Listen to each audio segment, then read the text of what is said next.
Guys आजकल लोग 30 से 40% तक इनकम टैक्स देने में भी परेशान हो जाते हैं। लेकिन क्या आप ये जानते हैं कि इंडिया में एक समय ऐसा भी था जब पर्सनल इनकम टैक्स 97% यानी कि 97% तक पहुंच गया था। जी हां गाइस, ये बात है साल 1973 की, जब इंदिरा गांधी सरकार के अंडर पर्सनल इनकम टैक्स को 10% से लेकर 85% तक बढ़ा दिया गया था। मतलब कि अगर आपकी साल भर की सैलरी 2 लाख रुपए है या उससे भी ज्यादा है तो आप पर 85% टैक्स लगेगा। इसके अलावा इस पर 15% का सरचार्ज भी अलग से, यानी कि 85% का 15% और कुल मिलाकर 97.75% टैक्स आपको देना पड़ता था। दरअसल सरकार ने यह डिसीजन गरीबी हटाने के लिए लिया था, लेकिन यह आइडिया इतना बुरी तरीके से फेल हुआ कि लोग अपना पैसा बचाने के लिए टैक्स फ्रॉड करने लगे। और जब सरकार को अपनी गलती का एहसास हुआ तो अगले साल से टैक्स रेट को कम करके 75% कर दिया गया। गाइस, क्या आप इससे पहले तक ये इंटरेस्टिंग फैक्ट जानते थे? और अगर नहीं तो कमेंट सेक्शन में जरूर लिखेगा। गाइस, आईपीएल आज भले ही पूरी दुनिया में पॉपुलर हो चुका हो, लेकिन इसकी शुरुआत इतनी आसान नहीं थी।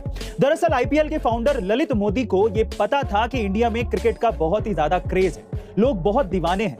लेकिन जब साल 1995 में वो बीसीसीआई के पास आईपीएल का आइडिया लेकर गए तो बीसीसीआई ने इसे रिजेक्ट कर दिया था। और तब ललित मोदी चाहते तो इस आइडिया को छोड़ सकते थे, लेकिन वो प्राइवेट स्पोर्ट लीग से होने वाले प्रॉफिट के बारे में अच्छी तरह जानते थे और इसीलिए उन्होंने आईपीएल को शुरू करने के लिए अपनी पावर का इस्तेमाल किया और साल 1999 में वो पंजाब क्रिकेट एसोसिएशन के वाइस प्रेसिडेंट बन गए। इसके बाद उन्हें साल 2005 में बीसीसीआई का वाइस प्रेसिडेंट बना दिया गया।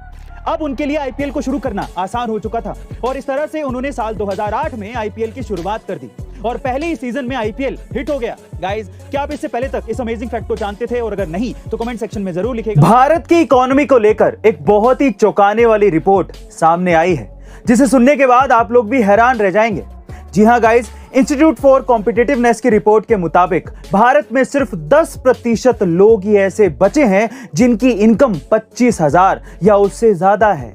बाकी के 90% लोगों की इनकम 25,000 से कम हो गई है और इसी वजह से भारत में गरीबों की संख्या तेजी से बढ़ती जा रही है और बहुत से लोग गरीबी के कारण अपने बच्चों को शिक्षा भी नहीं दिला पा रहे।